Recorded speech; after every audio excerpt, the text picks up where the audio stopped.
So let's get to the Democratic side of this. Michigan Democratic Senator Elissa Slotkin joining me right now. She, of course, a member of the Homeland Security and Armed Services Committee. And thank you for racing to the camera after that unsuccessful vote. Give me your sense of how you felt going into the vote and if you were surprised by the outcome. I mean, look, we've been taking this vote, the same exact vote, every single day, pretty much. And so what I think is happening is that every single day the numbers are remaining consistent, right? It's not changing. We don't see a ton of Democrats, weakening in the knees and changing their votes. And so I think that's sending in a signal, as you heard in the last comments there. I do think it's enough. Like, we want to be able to sit in a room and have a negotiation. We don't need to negotiate through the press. I don't need to watch, Senator Thune on TV in order to find out what he says he's offering Democrats. Just get in a room like adults do, and we can have this, out. It's going to start with health care, and I think he's said he's open to that. Great. Adults get in a room, they throw out the press, no offense, they throw out Twitter, and they just get to working, and that's the point that isn't happening. And no matter what Mr. Thune offers, I'm sorry, I got to know that President Trump is on board, because it's not enough anymore to take the word of Speaker Johnson or Senator Thune, because they have to go check with the big guy in the White House. So to me, this negotiation is about, frankly, going with the White House and having that debate, that negotiation together, so that we're not just like twiddling our thumbs here when Thune gets overruled or Johnson gets overruled. What do you think the chances are that President Trump would come down to Capitol Hill, or a select group of senators and leaders in the House would go to the White House and have this conversation? I think that's very possible. I mean, you just coming back from a successful trip to the Middle East. He's the art of the deal guy. I think if the president wants to get this done, we can get it done in 72 hours. But we got to have a conversation with the real decider. And right now, because the Senate Republicans have shown zero backbone, zero interest in preserving this branch of government, and Speaker Johnson just hasn't even been to work for 28 straight days. He just literally isn't working. So let's negotiate with the guy who can get things done, and that's President Trump. Is there a perception that the party risks looking unreasonable, unwilling to compromise? Again, we heard what Senator Thune said, in the face of, tepid perhaps, but at least some offers from Republicans.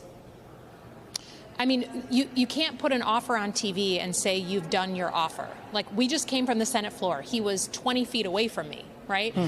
Have conversations like a real negotiation. Everyone watching, whatever work they're in, knows what a real negotiation is. It's the people with different sides come into a room like adults, like we train our kids to do, and they sit down and they say, how far apart are we? How do we bridge that gap? And I'm a big girl, right? I understand that the Democrats don't have the White House. We don't have the Senate. We don't have the House. So I'm not going to get everything I want. I've accepted that. That compromise is not a dirty word to me, but I do feel very strongly that they have precipitated a health care crisis in America.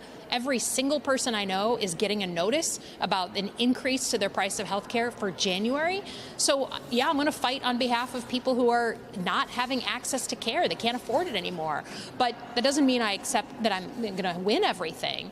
But to go on TV and say we've made offers and without checking with Trump, who's their boss at this point, and without actually having a formal conversation, invite us into the offices. We're here in the Capitol. We're working.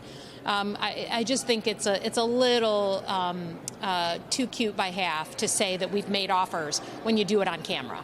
I was going to use the word disingenuous. I think they both make sense here and are applicable. Let me ask you about your constituents with whom I'm sure you've been speaking. What kind of hardship is this presenting for them as they contemplate potentially skyrocketing health care costs?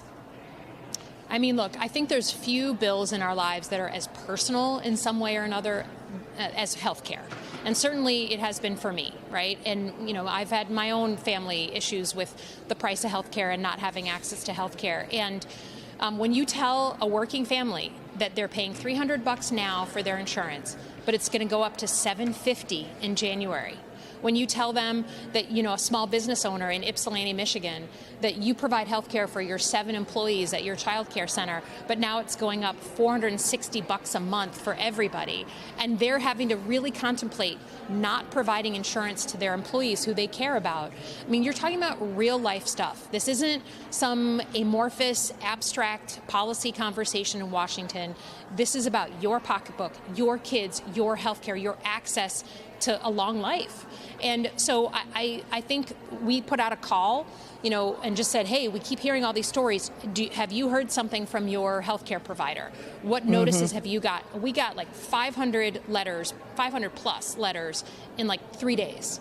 And I think the heart-wrenching thing about this is that, for some people, this is a political fight in Washington, and you're going to cover it that way. But for a lot of people, this is life and death. This is health care for their kids who have some, pre-existing condition. It's a real thing. And I think the people here have often lost sight of that. This is not some made-up thing. This is a health care crisis. To that point you just said about how some people will play this off as political, I'd like to play what Speaker Johnson said earlier today about this, about how the implication being it's not just about health care. Take a listen. This is not a healthcare fight. This is a very simple funding fight. It always was. They have created a red herring. The subsidies don't expire until the end of the year. We were always planning to have the thoughtful debate and deliberation over that in the month of October and November before the subsidies expired. They know that. They grabbed that issue from the end of the year and pulled it back into September to try to pretend like that was the issue. It never was. What do you say to the speaker? Talk to your own constituents in your own state. The letters, I didn't make those letters up. Those letters coming from Blue Cross or from private employer insurance, they're open. These companies are open. The big, beautiful bill passed on July 4th because of Speaker Johnson and the rest of them up here. It precipitated a place where the hospitals said, people are going to have less insurance. I got to make up the difference. I got to make up my costs. We just got to charge people with private employer for provided insurance more money in order to make our bills work. And then those companies turn around and raise rates for everyone who has private employer provided insurance. It's a math problem, and the notices are not anyone's fiction. And if he can't understand that, he hasn't talked to a real person in a real long time. 28 days he's been gone from the House. I thought he would have some time to talk to some people. What do you say to that mom in Ypsilanti who can't afford insurance anymore? Just what do you say to them? Do you say, this isn't a real crisis? That letter you got is fake? It's insulting to people. People know their own pocketbooks, they know their kids, and they know when politicians are being damn politicians. Let me pivot to what's happening later this afternoon as we expect a vote on a Republican measure to fund the Pentagon. That includes money to make sure the troops keep getting paid. You were on the Armed Services Committee. What are you going to do? Are you going to vote for it? Well, honestly, this is another one of those things where we barely know what we're voting on. Mr. Thune has brought over the House version of the Pentagon budget, not the Senate version that his own members, his own chairman, negotiated. We don't know exactly what he's going to put forward at 2:15. So I got to know what I'm voting on. I'm one of those people who's like, I trust but verify. I'd like to see what I'm voting on. The House version of that bill is not a good version. It's just not. I'm on the Senate Armed Services Committee. I voted proudly for the Pentagon budget last week through the committee I sit on. But I got to see what version we're talking about. And this idea that somehow we're just going to trust these guys, anyone who trusts Mr. Thune at this point, it is like, I got a bridge I want to sell you. It's just, they can't make moves without President Trump. So I wish that we were in an environment where my Republican colleagues would just tell us, here's what we're doing. Here's why we think it will get us to a better place. Here's how we're ready to negotiate. And I am all in. I'm from a state that expects me to be sitting down and negotiating, and I'm ready to do that at any moment. Indeed you are. You are from Michigan. Senator Elissa Slotkin, thank you so much for the conversation. Appreciate it.